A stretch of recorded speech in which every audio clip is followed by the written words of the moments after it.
There are many ways of playing Magic the Gathering, and Pioneer is a brewer's paradise. Shaped by the semi-constant bannings in its early days, this is the way to play that attracts the lovers of the weirdest combos and the wildest decks. We had our viewers at home vote for the 16 best Pioneer decks in history and played a tournament pitting them against each other to find the strongest ones. And now we finally have it. We have a top 8 of what could easily be the best Pioneer decks of all time. And after 7 videos, we'll finally be able to crown the best Pioneer deck ever.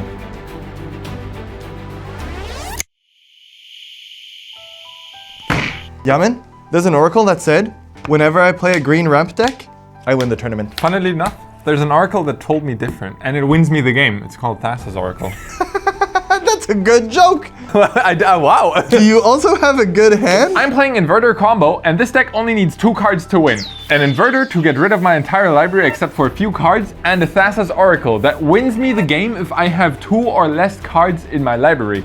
Unfortunately, this hand has one of the combo pieces, but really nothing else going on, so I'll go to 6. I don't. Well, that'll be tough for you because my hand is beautiful. We are playing Hour of Promise Ramp today, a deck that doesn't need to mulligan too much because I have 2 types of cards. I have cards that give me more lands, or lands, and big payoffs for those lands. And especially with Jamin on a Yam mulligan, this hand has everything I need. Elvish Rejuvenator and Nissa's Pilgrimage. That basically just win me a turn by putting an extra land onto the battlefield, making all my spells come in 1 turn early every time I cast one. Well, this one doesn't even have a Thassa's Oracle in it, so this one also goes. Oh. And in a regular matchup, this hand might be fine to keep, but Carl's deck really doesn't play a lot of meaningful creatures. This is not a good 6, but as I said, my deck only needs 2 cards to win. I'll go to 5. I take everything back. The last hand compared to this one was actually So this playable. one's wonderful? No, Jamin, wait, that's your 3rd mulligan. It is. Oh, I'm gonna win this game. By now, just for consistency, I think you should mull down to 3. I wish I could fulfill your wish, but I won't. You still can. No. This is good. As much as a 4-card hand can be. I'll bottom 1, 2, 3 cards. At least you're going first. Oh, it means you don't even draw a card per turn. I'll play a tapped Watery Grave and pass the turn. At least you have a land. I had a whole bit, it was funny, but now I just feel bad. I have a story to tell you, Jamin. What's it's a bedtime story because you're kind of going to bed because you only mulligan to 4. I'm gonna look at the top 4 cards in my library and put 1 into my hand because this is Once Upon a Time, an extremely powerful magic card that is free if it's the first spell you play this game. And I'll show you an Arboreal Grazer because out of those 4 cards, I get to pick a creature or land and put it into my hand. It's a good choice. It is, thank you. Your 1 land and your 3 cards remaining. I'll look at them, play a forest, an Arboreal Grazer, which outside of just being adorable, also allows me to put a land from my hand onto the battlefield. It's quite powerful. Tapped. It is. And outside of that, it's a 0/3 reach, which blocks your lightning fast aggro plan for days. Yes, indeed. He's keeping it arboreal. You're full of bangers today! All right. I will play a tapped Fetid Pools. I just feel bad now. No, don't feel bad. Look, go ahead. Enter the red zone. You can attack me for 0. I will. Powerful creature you got there. I'm winning now. I go down to 20. I'll play a Shrine of the Forsaken Gods. It taps for 1 right now to play my Elvish Rejuvenator, which is a 1/1 elf for 3 mana. Why are you playing a 1/1 elf for 3 mana, Carl? Well, when it enters, I look at the top 5 cards of my library. It's like a Once Upon a Time, except you can only get a land, but it also hits you in the face for 1. And I will further my lead by taking this Radiant Fountain. That will make me gain 2 life when it enters the battlefield. Up to 22. I'm getting there with lands, but I still need a single card in my graveyard at least before I cast Inverter, so I need to find anything that cycles. Opt, Censor, maybe a Fabled Passage. Crazy. I will play a Drowned Catacomb and pass my turn. Okay. I can't wait to see all the spells you'll play on my turn. I'll play all 3 of them. I'll attack you for 1. I'll take 1. And then I'll play a Field of the Dead, which is my inevitable late game, because whenever I'll play a land after 7 different lands, I'll make a 2/2 zombie. And then I'm a ramp deck, so I'll start ramping. Nissa's Pilgrimage. Not so fast. Up. I have a counterspell. It's a Drowned-a-Lock. Yeah, man. You fool.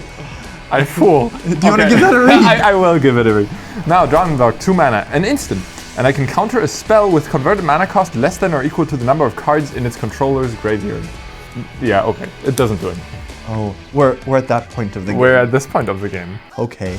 I'll search my library for 2 forests. One goes into play top, one goes into my hand. And then, pass the turn to you. All right, Kara. This is the money. You want to find out? Do you want money?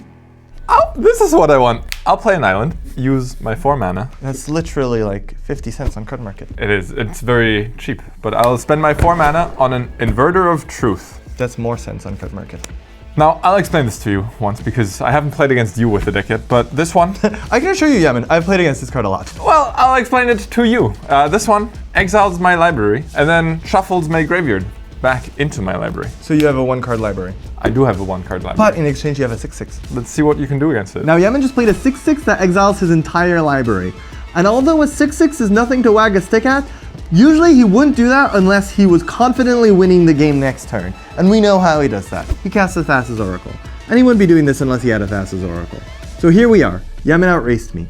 And the only way I can turn this from here is to draw an Oblivion Sower. Because if I have an Oblivion Sower, I play it, exile the top 4 cards of his library to get lands. Doesn't matter. He doesn't have a library. And when Magic, when you draw from an empty library, you lose the game. So this draw will decide who wins and who loses the game. That's an interesting play, Jamin. It's a lot of eggs in one basket. If you did things well, it's 1 egg. Yeah, it is. Are you dead? You are not. Yes, that's what I wanted to hear. I will play a forest. I will tap 8 because the shrine taps for 2. And play an Ugin. Okay. Which is usually my big old payoff, because if I +2 it, I deal 3 damage anywhere. If I -4, I exile all the permanents on the battlefield that cost 4 less that are not colorless. Yeah. And although this looks black, it has the void, which weirdly enough fools the eye, because this card has no color. So I'm just gonna +2, I'm gonna dome you in the face as a punishment. I take 3. And hope that this was all just a bluff or a dream. So hopefully that was all in for the show. Would you like to Show find me out? your money draw. I will. This is my game-winning oracle foretelling that I'm gonna move on to the finals. I think actually it says, when Thassa's Oracle enters the battlefield, look at the top X cards of your library, where X is your devotion to blue. Yeah, and then read on. Yaman makes it to the... No, it says, put up to 1 of them on top of your library and the rest on the bottom of your library in a random order. You might want to skip forward a bit more. If X is greater than or equal to the number of cards in your library, you win the game. You win the game! Congratulations, Jamin. But now I've got sideboards on my side. Board. Sideboarding is when we bring in better cards for the specific matchup and take out ones that are particularly bad. Now these Ugins have to go because they don't exile anything particularly relevant, but I'm bringing in Thought-Knot Seers, which can interact with his combo, preventing him from playing key parts. And of course I have to bring in the Ulamog that Tarav Zavarin won the Pro Tour with. I'm glad that one came together because those mulligans were quite unfortunate. For game 2, my sideboard doesn't have too much to offer for this matchup, just because it's already quite a favorable one. I do want to get rid of at least some of the fated pushes though. Yaman, this is a bad matchup for me, so I was really hoping to win the pre-board games. You gave me a moment of hope by mulliganing down to 4. That was just for show, I bet you just put a bunch of really good hands at the bottom of his library. For what it's worth, I think you gain more out of your sideboard than I do. I mostly just put hope. That's much better than the 2 cards or something. And it gave me this hand. Well, it's good. So this is looking tough because we're playing against a deck that can just win without us being able to interact with it. And you can do so pretty quickly. But this hand is quick. I have that 1-2 punch of 1 mana ramp spell into 3 mana ramp spell into from there, just cast threat after threat after threat. We have to keep this eye on the prize, my friend. This one's pretty good, so... En garde.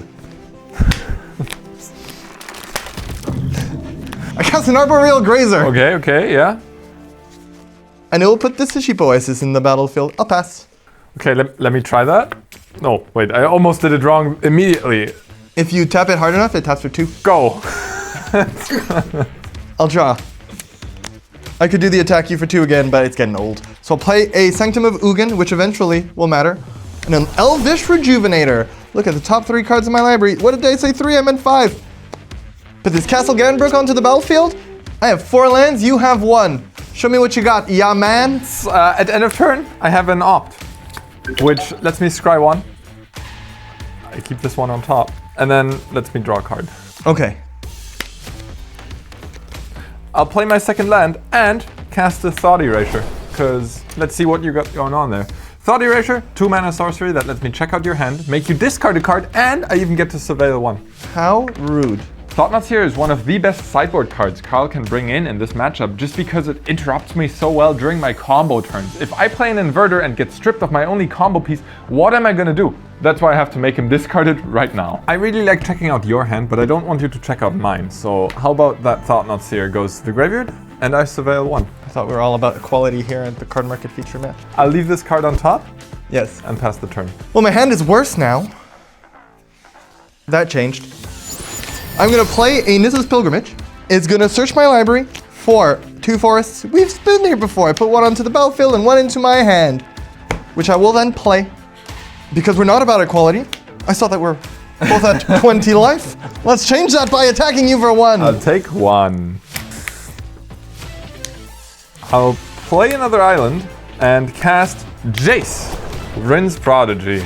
Now that's a lengthy card, but basically it taps to make me draw a card and discard a card, and if then there are 5 or more cards in my graveyard, it transforms into an actual Jace Planeswalker. Once in €100 card, but now it's €5. So how the mighty have fallen. Buy it before it spikes back up again. Go ahead. Oh, you don't have a 4th land drop. I bet you'll try to dig for it with that Jace. I mean, I will dig with the Jace, but that was my turn 3. Oh, you peasant. I had just looked down at my 6, soon to be 7 lands. Well, then if you're digging for lands, I'm sorry, Jamin. I think this is gonna be my game. Because I'm gonna spend 7 mana to play a Worldbreaker. You knew about this one. So this is also devoid. Ugin can't kill it. And it has reach and can bring it back from the graveyard, but most importantly, when it enters the battlefield, I exile target artifact, enchantment, or land. It's gone.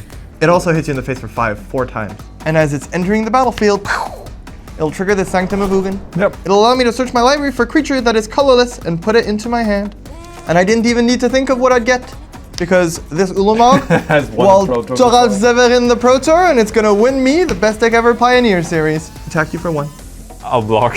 Well played. Thank you. I'll go into my turn. I'll start firing up the Jace engines. I'll tap it to draw a card and discard a card. Hey, stop doing that. I'll discard a Drown in the Law. Yep. And play a basic swamp and cast a Thoughtseize. Thoughtseize lets me look at your hand, take any card of it, and make you discard it. Also, I lose 2 life, but that's secondary. So you have the Ulamog, the Ceaseless Hunger. It costs 10 mana. Or this Oblivion Sower. I'll take the Oblivion Sower. That doesn't cost It's 10 just mana. an Oblivion Sower and not Ulamog, the Ceaseless Hunger. Yes, but we'll take care of that one later. And you'll take 2. Yeah. And that's my turn. Very impressive. It is. I'll attack you for 6. No worries. Down to 11. I'll play this Forest, and it's chilling time. Does that mean it's my turn? Your turn is always chilling time. My turn is always chilling time. Are you Ulamog?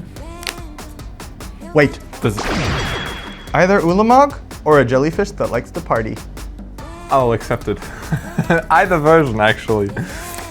Play another land and activate my Jace. So I'll draw a card and then discard a card. Now let's count my graveyard. 1, 2, 3, 4, 5 cards in there. Woo!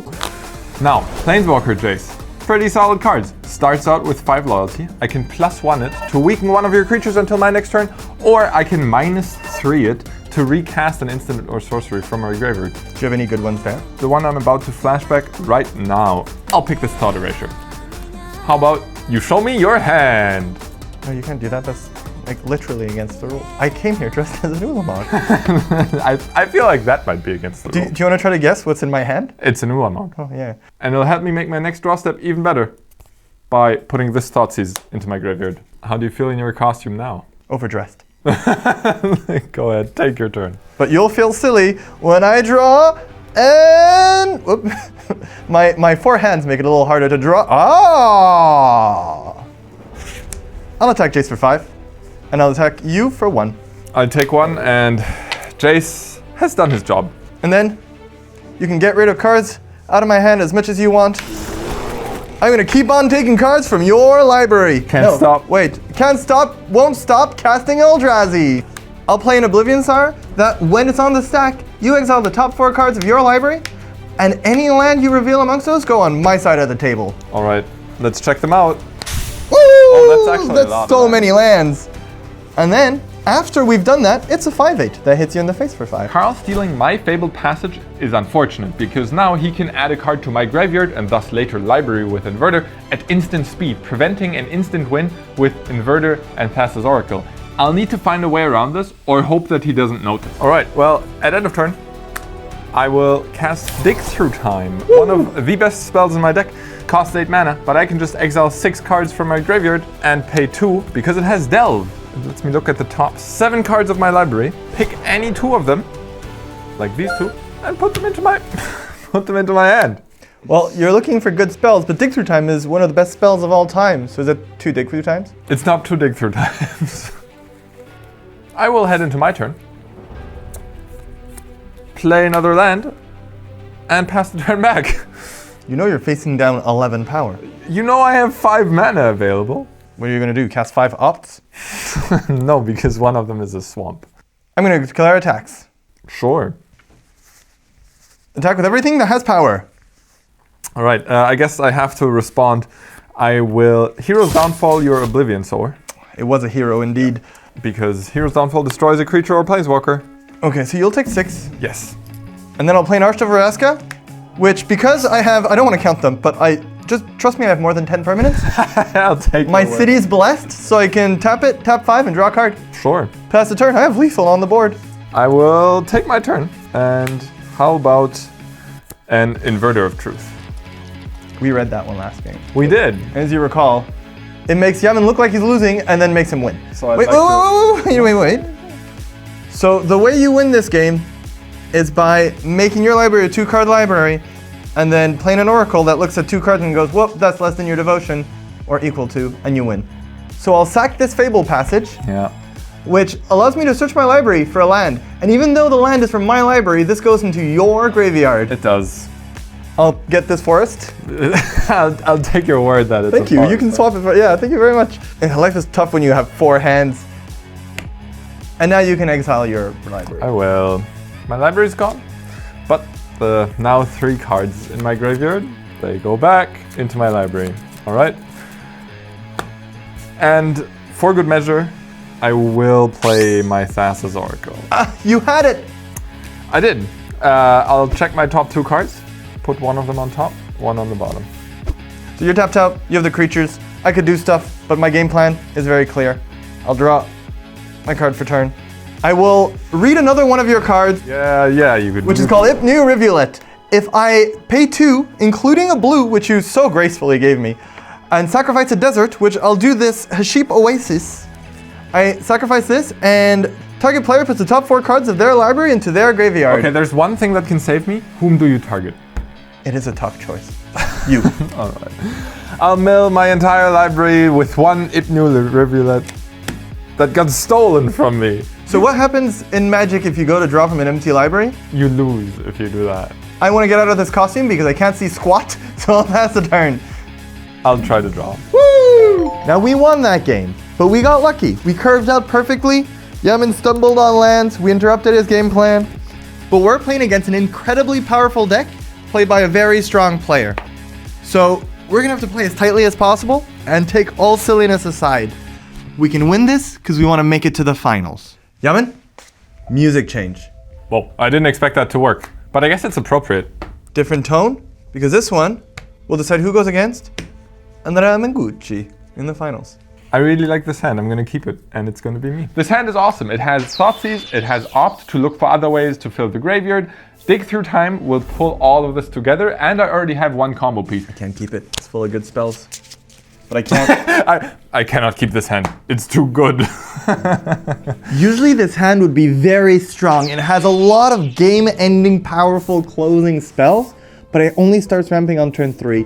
And with this deck, against Jamin specifically, I need a Grazer on turn 1 every game. And that's doable. There's 4 Grazers in our deck, and there's 4 Once Upon a Time. That's basically 75% chance of having a Grazer in our opening hand, or Once Upon a Time that gets a Grazer. So this is a good hand, but we're gonna have to mulligan until we find a Grazer. All right. Second spin. If I multi-4 like you did, you won that game. Take that as an example. I don't even need to. Oh. Unfortunately, you're going first. I am. And I'll make good use of that by playing an island and passing. You know why you're going first? Because I won. In the past. Oh, you're saying it's won, not win. Yeah. No, I'll make that past tense present because I'll win with this crumbling vestige. It's a tap land that taps are colors, but when it enters the battlefield, I make a mana of any color, which will be green, for this arboreal grazer. We know it, we love it, we play it all the time. When it enters the battlefield, it puts this Castle Garenberg into play. At end of turn, I'll cast an opt. Let me check out the top card of my library. I don't like it very much. Why did you put it in there then? That's a good question. I like this one a lot more. But you know what you won't like? My turn. Because I'll play a drawn Catacombs, and show me your hand, it's Thoughtseize time. It is Thoughtseize time.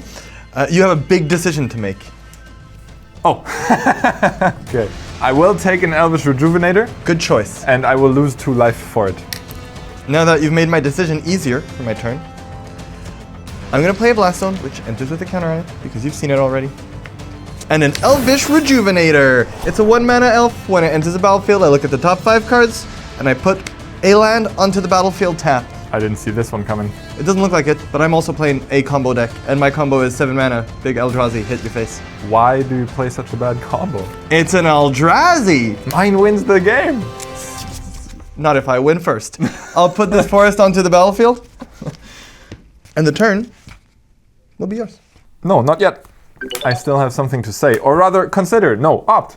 I will scry one. You love playing so much you play during my turn and your turn. I'll put this one on the bottom again. This opt has already generated me so much card quality, not card advantage. I will untap all my lands and draw 1 card, not all my cards. I'll play a drawn Catacomb. Why would you draw all your cards? It's something I do later in the game to win the game. So we'll begin my clock by doinking you in the face for 1 with One this by Elvish. one. Yes. 17 turns and you are not Jamin. You are Toastman. That was flawless. Damn, that one hurt. I'll play a Scavenger Grounds, which if That one actually hurts. your graveyard, and your chances of winning this game. Scavenger Grounds is an annoying land drop by Carl because it exiles all graveyard, and when he does that in response to my inverter, I end up without a library. It's not like that I can't beat it though, I just need to set up better. At end of turn, I will drown in the dark that Arboreal Grazer. Gratuitous, but okay. No. Gotta do what you gotta do. It wasn't even attacking you. Make my play for the turn, because I decided differently. I liked playing during my turn now. Darn it, now you won the game. Okay. No, that was a joke. Read the card. Okay, Sir. I will read the card. Now, usually Thassa's Oracle does win me the game. Right now, it doesn't. When it enters the battlefield, I look at the top X cards of my library where X is my devotion to blue, so that will be 2. I put 1 of those on top of my library and the rest on the bottom in a random order. And then comes the important part: if X is greater than or equal to the number of cards in my library, I win the game. I do have 2 devotion, so I will check, of course. I will check the top 2 cards of my library, put 1 on top. Oh, 1 on top. The other on the bottom. Pass my turn. So that's a land. Maybe. I'm just really good at guessing. I will pay 4 and tap this Blast Zone to make it go up to 3 counters. So now, if I blow this up, everything that costs 3 blows up with it. I just particularly dislike my Elvish Rejuvenator. I draw a card. Unfortunately, the Thassa's Oracle can block my Elvish Rejuvenator. My 17-turn clock.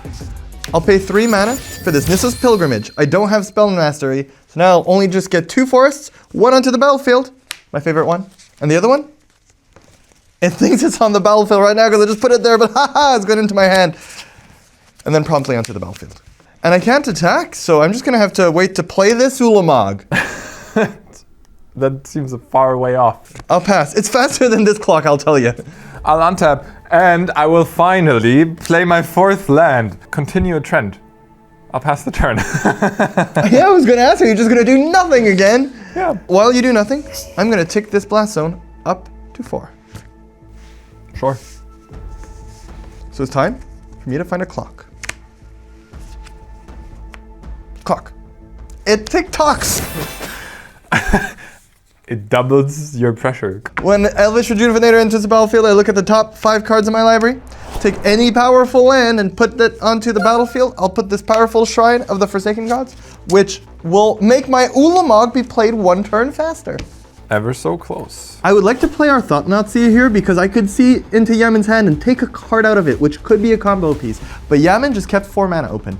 So either he could counterspell the Thought-Knot Seer, but mostly he can then untap and play an Inverter of Truth, which if he has a Thassa's Oracle or adjacent hand, just wins him the game from there. There's nothing I can do. And even then, if I play the Thought-Knot Seer and take a piece out of his hand, he could either have redundant combo pieces and then just win, or play a Dig Through Time or an Opt and find the combo piece he needs after the Thought-Knot Seer and win. So we're gonna have to play very safe here. We have a Scavenger Ground on the battlefield, and that at any moment can exile his graveyard. And I think he will see this. There's a dance at play right now. If he plays an Inverter of Truth, I can exile his graveyard, he puts no cards in his library, and when he untaps and draws, he loses the game. So we're gonna have to keep this mana open with the Scavenger Grounds as long as possible, because it's the only thing preventing us from losing the game right now if ever Yamin has an Inverter. And then I'll play an Arch of Araska, and you're doing nothing. So this staring contest, you looked away. Ah, sorry, yeah. I won! Okay, well, you won the staring contest, but I can tell you one thing, you're not winning this game. Because I'm gonna dig through time. Okay. By exiling my entire graveyard and paying 4 mana, I'll check the top 7 cards of my library. I just found a Fabled Passage, and that lets me beat Scavenger Grounds, because this way I can crack it after my graveyard has been exiled, and I once again have a card in my graveyard. And I will take these 2 straight into my hand. They better be amazing, because it's coming for you. I'll take my turn, and you know what's coming. I'll play a Fabled Passage and pass it and an Inverter of Truth. Okay, well, I mean, I have to try. So, I will pay 2 mana and sacrifice the only desert I have Oh, you want to exile all of our graveyards? to exile all cards from all graveyards. That'd be really bad for me, because my library would be gone. Unless I would just crack this Fabled Passage. You saw the line. I did. Unfortunate. And now, I have a graveyard again. So, I'll exile my won't library. soon. No graveyard anymore. This is my library now. But, Yamin, if you don't have any cards in your deck and you draw from an empty library, you lose the game. I'll tell you one thing. I'm not bluffing this time. I may have been bluffing about my Ulamog. And you have 1 card in your library. I do. I reckon I can win. Because you've fallen into my trap, Yamin. There's already a Thassa's Oracle on the board. There is. Show me the one in your hand. I'll play a Thought-Knot Seer. Nice It's a try. 4/4 Eldrazi, and when it enters the battlefield, target opponent reveals their hand, and I choose a non-land card from it and exile that card. Oh no, you got me. Would you like to take a dig through time? A land? I'll take your Thassa's Oracle. How about a second one? Okay, I see your Thought-Knot Seer proof. I'll exile this one. Yeah. Luckily, I have a backup plan. You can take these back. They're in your hand. Okay. You know what else is in your hand? The card in your library. Because I'll pay 3, and I will blow up this blast zone. Because remember when I said it destroys each non-land permanent with converted mana cost equal to 4?